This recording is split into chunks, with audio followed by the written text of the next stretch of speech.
संज्ञान लेते हुए पीड़िता के पिता की तहरीर के आधार पर हमारे द्वारा अभियोग पंजीकरण की कार्रवाई की गई। अभियोग पंजीकरण करने के उपरांत हमारे द्वारा मौके का मुआयना करते हुए घटनास्थल पर RFSL रुद्रपुर की टीम को बुलाया गया। वहाँ पर वैज्ञानिक तौर पर साक्ष्य संग्रहण की कार्रवाई की गई। साथ ही जिला चिकित्सालय ले जाकर पीड़िता का मेडिकल परीक्षण कराया गया। मैं मेडिकल परीक्षण के बारे में जो भी हमारी रिपोर्ट में आया है उसके बारे में CMO साहब आपको ब्रीफ करेंगे। इसके अतिरिक्त हमारे द्वारा जो टेक्निकल व मैनुअल इनपुट्स गैदर करने के लिए क्षेत्राधिकारी चंपावत के पर्यवेक्षण में 10 सदस्यीय SIT टीम का गठन किया गया। इस टीम को सभी प्रकार के साक्ष्य एकत्रित करने के लिए हमारे द्वारा क्षेत्र में मामूल किया गया है। इसके अलावा जो पूरा घटनाक्रम जो हुआ है उसके संबंध में हमारे द्वारा टेक्निकल, मैनुअल, CCTV फुटेज इत्यादि साक्ष्यों का जब संग्रहण किया गया तो जो घटना वर्णित की गई थी उसमें भिन्नता पाई गई। पीड़िता के बयान व जो उसके साथ जो साक्षी थे उनके बयान और जो टेक्निकल इनपुट थे इन सभी में विरोधाभास जब देखा गया तो हमारे द्वारा उस पूरे प्रकरण को लेकर के उसका रूट चार्ट बनाया गया, जिसमें घटना की सत्यता को लेकर के सवाल व संदेह खड़े हुए। हमारे द्वारा सभी साक्ष्यों का पिरोते हुए एक रूट चार्ट तैयार किया गया। वह घटना और घटना में वर्णित तथ्यों का जब उसमें हमारा एनालिसिस किया गया तो ये जानकारी संज्ञान में आई कि घटना जिस प्रकार से वर्णित की गई वह वैसा होना नहीं पाया गया। पीड़िता से जब इस संबंध में पुनः बात की गई और उसके संबंध में उनसे जब विचारण किया गया तो पीड़िता द्वारा यह स्पष्ट किया गया, वह एक्सेप्ट भी किया गया कि जो घटना जिस प्रकार से वर्णित की गई वह घटना उस प्रकार से होना नहीं पाई गई है। यह कुछ लोगों के द्वारा ये षड्यंत्र करके पूरा घटनाक्रम को रचा गया था। इसमें जो षड्यंत्र करता थे वह कमल रावत, उनके एक महिला सदस्य साथी व अन्य लोग, इन लोगों के द्वारा मिलकर के अब कमल रावत द्वारा पूर्व में एक प्रकरण को लेकर के वह अभियुक्त रहे हैं, जिसको लेकर के उसके मन में एक खेद था कि मैं जिन लोगों ने उस प्रकरण में उसकी पैरवी की थी उनके विरुद्ध वह बदला लेने की भावना से ग्रसित थे। इस जो हमारी नाबालिग पीड़िता है इसका प्रयोग करके, इसका यूज करके उनके द्वारा अपनी जो एक बदले की भावना है उसकी पूर्ति हेतु पूरा षड्यंत्र रचा गया। इस षड्यंत्र को रचने के लिए उनके द्वारा जो पीड़िता है उसकी दोस्त की शादी के समारोह को उन्होंने प्लानिंग का अपना एग्जीक्यूशन डे था। उस दिन पीड़िता अपने दोस्त के साथ अपने दोस्त की शादी के समारोह जब खत्म हो गया तब वह उनकी प्लानिंग थी कि वो विनोद जो कि पीड़िता का दोस्त है उसके घर जाएंगे और वहां पर पूरा प्लानिंग जो उन्होंने की थी उसको अंजाम देंगे। क्योंकि विनोद पहले ही घटनास्थल से चला गया था, शादी समारोह से चला गया था, तो उनके उस प्लान की पूर्ति नहीं हो पाई।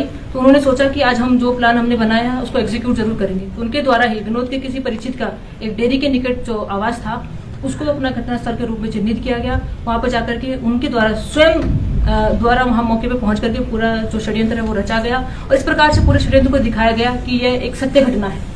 जबकि जिन व्यक्तियों के नाम तहरीर में नामजद किए गए हैं उन व्यक्तियों की मौजूदगी ना ही तो टेक्निकल आधार पर, ना ही जो स्वतंत्र साक्षी है उनके आधार पर उसकी पुष्टि हो पाई है। उनकी मौजूदगी अन्यत्र कहीं पाई गई, घटनास्थल के निकट भी उनकी मौजूदगी नहीं पाई गई। तो इस पूरे प्रकरण में जो मास्टरमाइंड था वह कमल रावत, उनकी महिला मित्र उनके साथी थे, जिन्होंने पीड़िता का उपयोग करते हुए उसका यूज करते हुए उसको झूठा प्रलोभन यह दिया गया कि उसके जो बीमार पिता है उनका उपचार करा जाएगा, उसको आर्थिक रूप से उसको मदद की जाएगी। इस प्रलोभन और झांसे के चलते उसके द्वारा पीड़िता का यूज करते हुए अपने उद्देश्य की पूर्ति हेतु पूरे इस स्वांग को रचा गया और एक नाबालिग का यूज करते हुए उन्होंने नाबालिग के साथ इस प्रकार की विभत्स घटना कारित की जो शर्मनाक है, शर्मसार है। और मैं अंत में यही कहना चाहूंगी कि ये दुष्कर्म नहीं षड्यंत्र था, उसका भांडाफोड़ हमारे द्वारा किया गया है और जिन लोगों ने भी ये पूरा दुष्कर्म रचा है, षड्यंत्र रचा है, उसके खिलाफ सुसंगत धाराओं में वैधानिक कार्रवाई अमल में लाई जाएगी।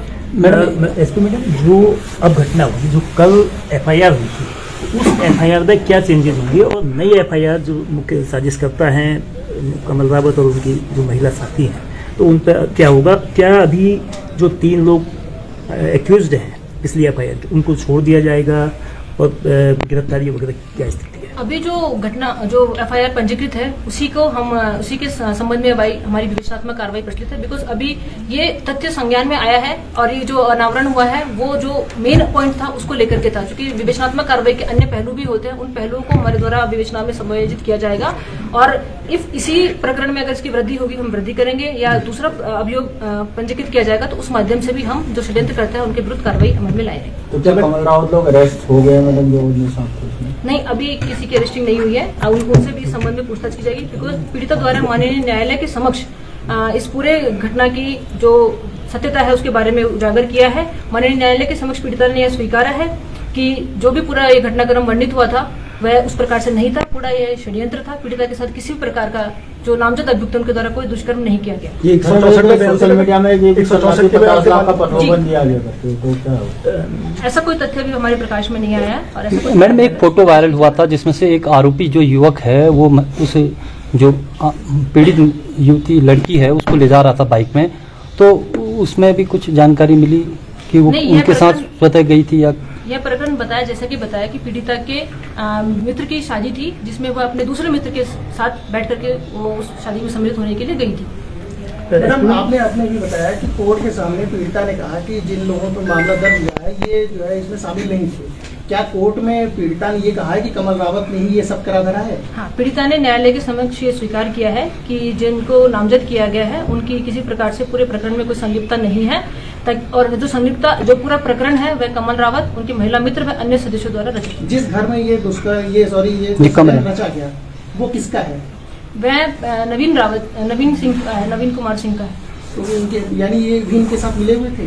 नहीं, बताया जैसे कि बताया कि ये पूर्व की रंजिश के चलते उन्होंने पहले से ही प्लानिंग के तहत पूरा ये षड्यंत्र रचा था। उन्होंने एक घटनास्थल चिन्हित किया जहां पर पूरा अपनी जो षड्यंत्र की जो पूरी कहानी थी उसको वहां पे उसको होना वहां पे दर्शाया। मैडम, नवीन के घर के चाबी, ताला, मकान इनके पास कैसे आया? ये कैसे वो दूसरे के मकान में जाके चले गए और ताला चाबी भी इनको मिल गया उस कमरे में? जो नवीन का जो मूल घर है वह दूसरा है। यह घर उसकी डेयरी है। डेयरी के समक्ष के सामने 2 कमरे हैं। उसमें एक कमरे में उनका सामान रहता है जिसको ताला लगा है, दूसरे कमरे में खाली पड़ा था जिसमें किसी प्रकार का कोई ताला इत्यादि नहीं था, इसीलिए उस कमरे का प्रयोग इनके द्वारा किया गया। वापस इन्होंने जो ताला खरीदा है क्या वो खरीदा है या पुराना ताला है? इस संबंध में जाँच चल रही है। एसपी मैम, जो पीड़िता है, पीड़िता के पिता और पीड़िता को क्या कमल रावत ने किस तरह से इस काम के लिए इस्तेमाल करने की कोशिश की? जैसा कि सबको विदित है कि पीड़िता की माताजी का बचपन में ही देहांत हो गया था और पीड़िता के जो पिता हैं वह अभी बीमारी से ग्रसित है। वो चलने फिरने में भी असमर्थ है और आर्थिक रूप से भी उनके पास कोई स्टेबल सोर्स नहीं है। तो इसकी आर्थिकी को समृद्ध करने के लिए वह पीड़िता के पिता को इलाज कराने का प्रलोभन उनके द्वारा दिया गया। तो मैम इसमें जो पीड़िता है और जो उसके पिता है क्या उन पर भी कोई धाराएं लगेंगी? क्योंकि अब षड्यंत्र में तो ये भी शामिल है। क्योंकि विक्टिम नाबालिग है और नाबालिग कभी षड्यंत्र स्वयं से नहीं रह सकती है, उसको तो मोहरा बना करके यूज किया गया है। जिस प्रकार से भी उसको यूज किया गया है वह हर प्रकार से विक्टिम ही है, तो उसको हम दृष्टिगत रखेंगे और विक्टिम को किस प्रकार से हम सहायता कर सकते हैं उस पर भी हमारे द्वारा पूरा ध्यान दिया जा रहा है। आज एक कांग्रेस कार्यकर्ता जब आपसे मिले थे तो उनमें एक पत्र हुआ आपको उन्होंने दिखाया कि 50 लाख देने की पेशकश की गई है इस समझौते कराने को लेकर, उसमें कितनी सत्यता है? और दूसरा, इस घटनाक्रम के दौरान जो पीड़िता के पिता थे वो अपने घर में नहीं थे, ऐसा लोगों का कांग्रेस के कार्यकर्ताओं का कहना था, तो वो कहाँ थे? नहीं, पीड़िता के पिता पीड़िता के साथी थे पूरे समय और ऐसा पीड़िता के पिता चूंकि पुलिस के भी संपर्क में है, उनके द्वारा किसी प्रकार से किसी भी प्रलोभन या लालच के जो अन्य किसी व्यक्ति द्वारा दिया जा रहा है इस संबंध में कोई साक्ष्य ऐसा प्रस्तुत नहीं किया। मैडम, पुलिस ये कह रही है कि उसके पिता जो है बीमार थे। हमने भी देखा, सबने देखा उसके पिता वाकई में बीमार है। ऐसी स्थिति में उसको कोतवाली में या अन्यत्र कहीं रखने के बजाय आपने उसको सुरक्षा देके उसके घर और अस्पताल में क्यों नहीं रखा? सबसे बड़ा सवाल, क्योंकि वो उनके काफी बीमार थे, वो वैसे भी पता चल रहा था, दिखा भी आपका भी कहना है, तो उसे कोतवाली में रखने, अस्पताल में आप रखते, सुरक्षा के साथ रखते, फिर ऐसा क्यों? हमारे द्वारा पीड़िता के पिता को किसी प्रकार से कहीं नहीं रखा गया है। पीड़िता के पिता अपने ही जो निजी जो भी उनकी व्यवस्थाएं थी उसमें वो रहे हैं। आज चूंकि पुनः पीड़िता के साथ आयोग द्वारा कुछ मजीद बयान इत्यादि की कार्रवाई की गई थी, उसी के संबंध में वो यहाँ उपस्थित आए थे। मैडम, जो पुलिस को शिकायत प्राप्त हुई 3 बजे करीब, तो वो शिकायत किसके द्वारा की गई थी, थोड़ा उसकी जानकारी? 112 के माध्यम से हमें सूचना प्राप्त हुई। तो किसके द्वारा की गई थी इसमें शिकायत? अर्चिता राय कॉलर द्वारा ये सूचना दी गई थी कि शादी समारोह में गई एक व्यक्ति नाबालिग बालिका जो है वो मिसिंग है और उसको उसमें मदद चाहिए। तो क्या जो ये आरोपी जो बताया जा रहा है षड्यंत्रकर्ता, क्या वो उसकी मित्र है या उसने कैसे कंप्लेंट? हाँ, ये कमल रावत की महिला मित्र के रूप में जानी जाती है। इनको कुछ पैसे देने के बाद कमल रावत ने इनको भी प्रलोभन दिया था किसी प्रकार ऐसा कोई तथ्य अभी वर्तमान तक संज्ञान में नहीं आया है। जैसा कि बताया गया है कि पूरा षड्यंत्र इनके द्वारा रचित है, तो वो सारी घटनाक्रम जो हुई है, जो दिखाया जा रहा है, वह उन्हीं का प्लान का हिस्सा है। एसपी मैम, कमल रावत पर संदेह की सुई, मतलब शक की सुई कब से जानी थी? जैसे कमल रावत शुरुआत में लग रहे थे कि वो विक्टिम के हिमायती के रूप में, तो पुलिस को शक कैसे हुआ?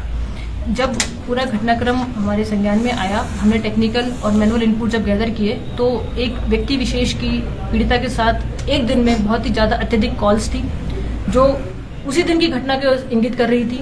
साथ ही जो पूरा पीड़िता द्वारा अपने बयान में भी बताया गया, जब पीड़िता ने एक्सेप्ट किया कि उसके साथ दुष्कर्म नहीं हुआ, उसकी पुष्टि मेडिकल में भी, जो सीएमओ साहब अभी आपको बताने वाले हैं।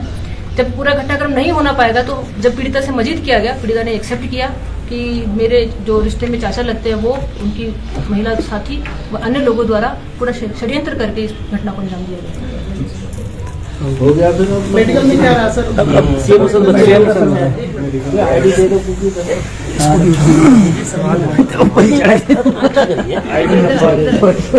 ये लाइट उधर आना पड़ेगा ना, उसके बाद तो एंगल नहीं बनेगा। मेरे भी लगा दे।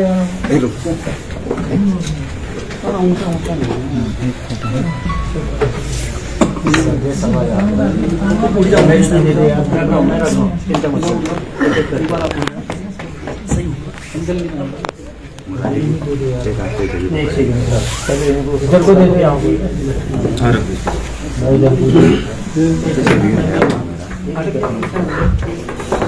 सर मेडिकल के लिए वो पीड़िता आपके यहाँ के अस्पताल में कितने बजे गई और कितने घंटे लगे और क्या रहा रिपोर्ट में? एक सेकंड नहीं बना दो। क्या करो जब उस साइड करो, अब पूछ लो सीधा करो तो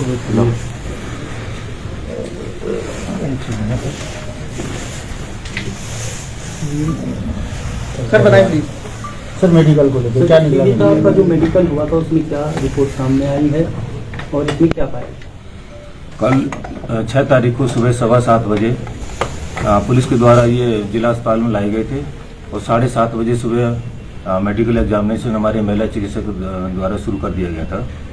तो इसमें जो भी कार्रवाई हुई, जो हमारा प्रोसीजर है, उसमें जो टाइम लगा वही लगा, बाकी हमने पूरा टाइम से करके पुलिस को हैंड ओवर किया है। तो सर मेडिकल में क्या निकला? दुष्कर्म की पुष्टि हुई या नहीं हुई, क्या था? पूरे मेडिकल में देखा जाए तो उसके शरीर पर किसी तरह के कोई बाहरी चोट के निशान, किसी स्ट्रगल के निशान नहीं थे।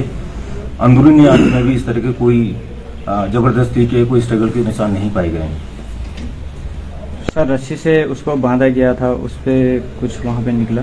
जैसे मैंने बताया, उसके शरीर पे किसी तरह के कोई निशान थे। रस्सी बांधने जो नोट के साइन आते हैं वो भी निशान नहीं सर मेडिकल थे टेस्ट और चेहरे से लेकर पैर तक किसी भी तरह के कोई किसी तरह चोट के निशान नहीं थे। राइट इसमें रिस्ट पर जरूर एक निशान था, लेकिन वो ब्लूज का वो 3 दिन पुराना था। 3 दिन पुराना, उसका कलर के हिसाब से हम बता सकते हैं किस दिन का कितना है। तो वो ब्लूज था, वो 3 दिन पुराना, तो इससे कोई संबंध नहीं है। सर शरीर पूरे शरीर में किसी तरह के चोट का स्ट्रगल के निशान चोट के नहीं थे। निशान और दुष्कर्म की बात हो रही है। दुष्कर्म के लिए बताइए, क्या ये पुष्टि हुई है नहीं? नहीं हुई। क्या पुष्टि हुई है? जैसे हमारे महिला चिकित्सक द्वारा बताया गया, मैंने भी खुद अपना उसका पूरा देखा है, उसको पूरा स्टडी किया है इसको, तो उसमें ऐसा किसी तरह का कोई दुष्कर्म का नहीं पाया गया है। क्लियर है सर, ये मामला क्लियर है पूरा? क्लियर है, बिल्कुल कोई दुष्कर्म का नहीं पाया गया। जांच कभी आनी है या हाँ, सैंपल जो हमारा आपने प्रोसीजर है, जो हम जांच के लिए स्वैब लेते हैं, हेयर लेते हैं, जो भी चीज हम लेते हैं, कपड़े सील करते हैं, वो तो हमारा प्रोसीजर है, वो हमने अपने करके पुलिस को दे दिया है। सर आपकी तरफ से पूरी जो जांचें थी वो पूरी हो चुकी हैं, मतलब हाँ, क्लियर हमारी आपका पूरी ये है? जांचें पूरी हो चुकी हैं। पूरी हो चुकी है ना? ठीक है, थैंक यू।